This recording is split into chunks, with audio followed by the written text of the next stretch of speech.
Juan Ignacio Crespo, analista económico, muy buenos días. ¿Qué tal? Buenos días. Bueno, viene el día cargado, sobre todo decíamos, después de escuchar ayer a Xi Jinping y todo ese movimiento que en Davos se está viendo, hoy estará Angela Merkel a mediodía. Davos parece que está poniendo un poco de foco en la situación geopolítica mundial, ¿no? Con ese mensaje de Xi Jinping hablando de guerra fría tecnológica. ¿Cómo está viendo esa primera comparecencia y cómo está viendo o qué puede aportar Davos o qué podemos ver en Davos, sobre todo en esa parte geopolítica que pueda afectar luego a la economía? Bueno, más que Davos, Davos virtual, ¿no? Sí. Porque el Davos presencial se celebrará a finales de mayo en Singapur, si la pandemia lo permite, ¿no? Y en ese Davos virtual, pues la apertura por Xi Jinping tiene una doble cara. Por un lado, la faceta agresiva que usted ha mencionado, pero por otro lado, loas a la paz mundial y a no empeñarse en entrar en una guerra fría, es decir, un ataque de buenismo tremendo por parte de Xi Jinping. Bueno, palabras para la galería. La realidad es que todos sabemos que China está en una carrera con Estados Unidos por la supremacía tecnológica, también militar, económica, en todos los terrenos, ¿no?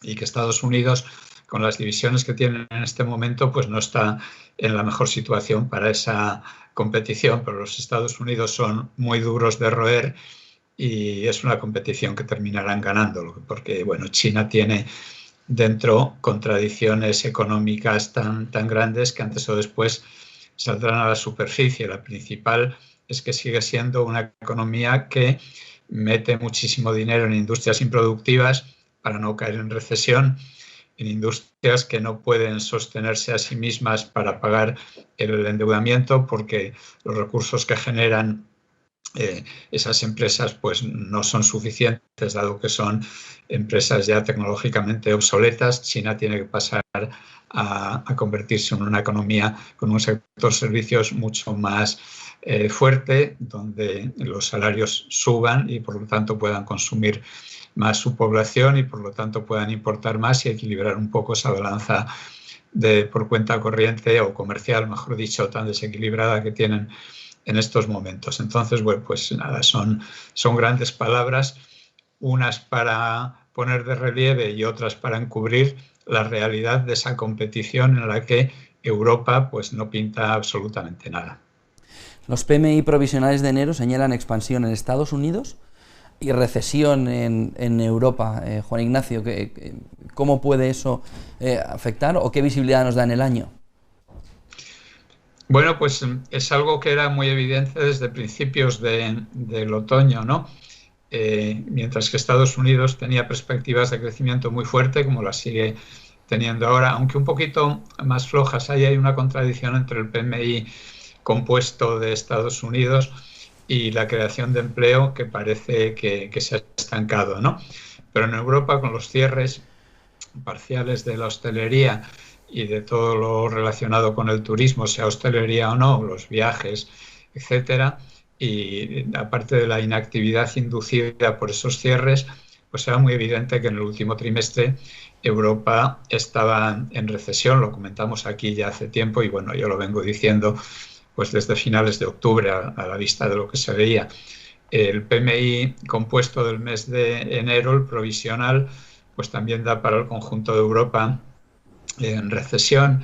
Mejor el sector manufacturero, que estaría en expansión, mejor que el sector servicios, obviamente, pero que no creo que sea suficiente como para evitar la recesión. La perspectiva, por lo tanto, es Banco Central Europeo, que aportará más dinero al mercado, inyectará más dinero y, por lo tanto, pues una perspectiva de subida de las bolsas, aunque a corto plazo pues podíamos ver un susto en bolsas. Muy interesante lo que cuenta hoy el Financial Times de declaraciones del actual presidente del Bundestag alemán, que fue el anterior ministro de Finanzas, tan odiado por Varoufakis y el equipo en general de Syriza en Grecia, en el equipo de gobierno anterior.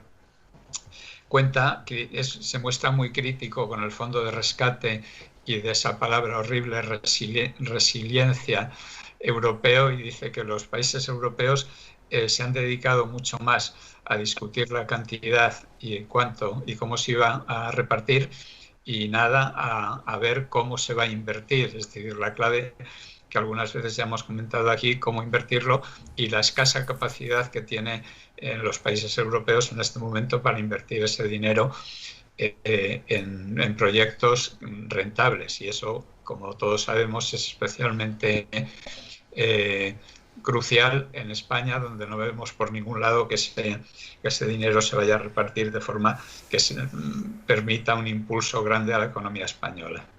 Sobre todo esos fondos europeos, ¿no?, de los que cada vez se habla menos, que tuvieron un impacto muy fuerte, ¿no?, en peticiones, pero ¿qué podría pasar, ¿no?, si esos fondos europeos llegan en tasas, como se ha hablado en las últimas semanas, incluso inferiores al 50%? Es decir, sería una pérdida importante, sí, sobre todo, ¿no?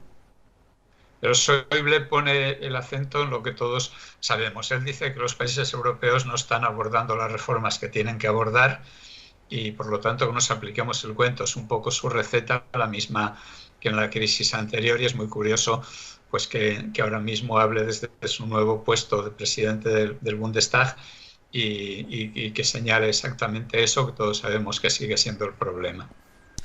Bolsa, Bitcoin, metales preciosos, comentaba de refilón la posibilidad de una caída, ¿no?, antes o después. Cada vez hay más analistas que apuntan a ello, pero ¿en qué situación ve usted que está el mercado en esos máximos históricos? Hay quien habla de que Biden tendrá 100 días al menos de crecimiento, pero eso nos llevaría a unas tasas bastante llamativas, sobre todo de S&P y de Dow en Estados Unidos, pero también de Nasdaq.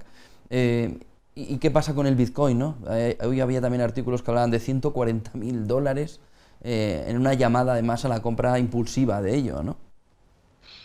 Sí, bueno, ocurrió también en 2017-2018. Yo llevo 2 semanas comparando la situación de este mes de enero de 2021 con la que vivimos en enero de 2018, donde el Bitcoin venía de una subida muy fuerte en 2017 como ahora, hizo un máximo alrededor del Día de Reyes como ahora, y con un retroceso importante como ahora, que ya ha caído un 25%, ¿no?, desde su nivel máximo.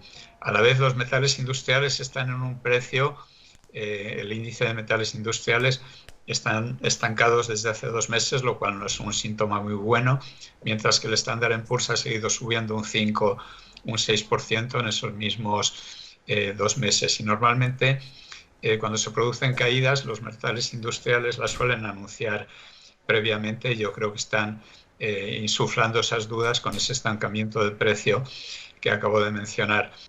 Y finalmente, pues la comparación es lo mismo con 2018. El Standard & Poor's sigue subiendo, y en 2018, si recuerda, a finales de enero hubo un aumento de la volatilidad hasta por encima de 50, caídas muy fuertes de todas las bolsas, verdadero histerismo. Algunos fondos de inversión que habían vendido volatilidad pues se vieron pillados y tuvieron que liquidarlos por las pérdidas.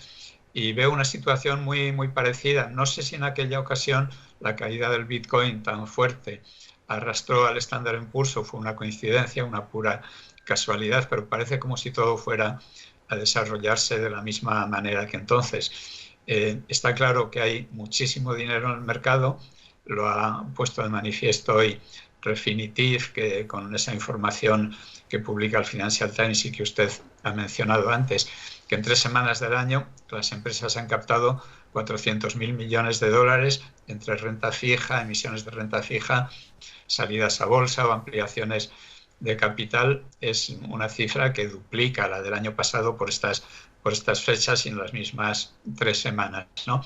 Es decir, una abundancia de liquidez que se manifiesta de esas maneras, o también con el juego especulativo de ayer con GameStop, la empresa que también ha mencionado. Entonces, cuando hay situaciones así, el nerviosismo y el histerismo es muy fuerte, y podemos ver una estampida del tipo de la que vimos a finales de enero de 2018, aunque de medio a largo plazo, con tanta liquidez, lo normal es que las bolsas sigan subiendo. Muchísimas gracias, Juan Ignacio Crespo, analista económico. Buen día y buen negocio, Juan Ignacio. Igualmente, muchas gracias.